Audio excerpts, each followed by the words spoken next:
ਚਾਚਾ ਮਿੰਟ ਮਾਰ ਤੇ ਕੋਈ ਦੇਖ ਨਹੀਂ ਪਕਣ ਦੇਈਗਾ ਚਾਹ ਵੀ ਪੀਲਾ ਠੰਡੀ ਹੋਈ ਜਾਣ ਦੇਈ ਆ ਉਹ ਬਸ ਭਤੀਜ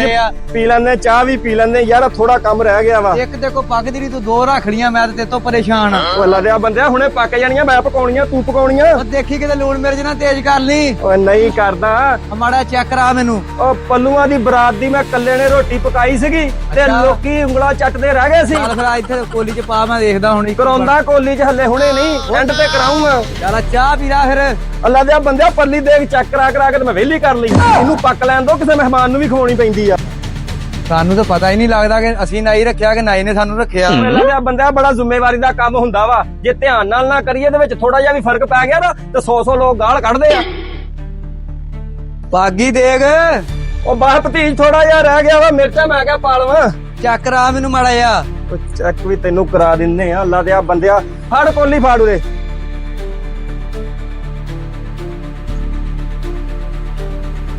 ਚੈੱਕ ਕਰ ਲੂਣ ਮਿਰਚ ਪੂਰੀ ਆ ਅੱਲਾ ਦੇ ਬੰਦਿਆ ਵਾਲ ਦੇ ਰਿਕਾਰਡ ਕਾਇਮ ਆ ਆਪਣਾ ਇਸ ਇਲਾਕੇ 'ਚ ਓਏ ਨਿਰਾ ਹੀ ਲੂਣ ਮਿਰਚ ਕਰਤਾ ਤੂੰ ਤੇ ਉਹ ਅੱਲਾ ਦੇ ਬੰਦਿਆ ਜਦੋਂ ਮੈਂ ਦੇਗ ਪਕਾਉਣੀ ਸ਼ੁਰੂ ਕੀਤੀ ਸੀ ਮੈਂ ਤੁਹਾਨੂੰ ਉਦੋਂ ਆਖਿਆ ਸੀਗਾ ਕਿ ਮੇਰੇ ਕੋਲੋਂ ਵੱਧੀਆਂ ਚੀਜ਼ਾਂ ਚੁੱਕ ਲਿਆ ਕਰੋ ਮੇਰੇ ਕੋਲ ਧੱਕੇ ਨਾਲ ਪੈ ਜਾਂਦੀਆਂ ਹੁਣ ਵੱਧ ਘੱਟ ਮਿਰਚ ਆਪੇ ਹੀ ਬੈਲੈਂਸ ਕਰਿਓ ਮੈਨੂੰ ਨਹੀਂ ਪਤਾ ਹੈਗਾ ਦੇਗ ਤਿਆਰ ਹੋ ਗਈ ਆ ਓਏ ਜਾ ਚਾਚਾ ਤੇਰਾ ਕੋਈ ਹਾਲ ਨਹੀਂ ਇਹ ਕੀ ਕੀਤਾ ਤੂੰ ਸਾਰੀ ਦੇਗ ਦਾ ਬੇੜਾ ਗਰਕ ਕਰਤਾ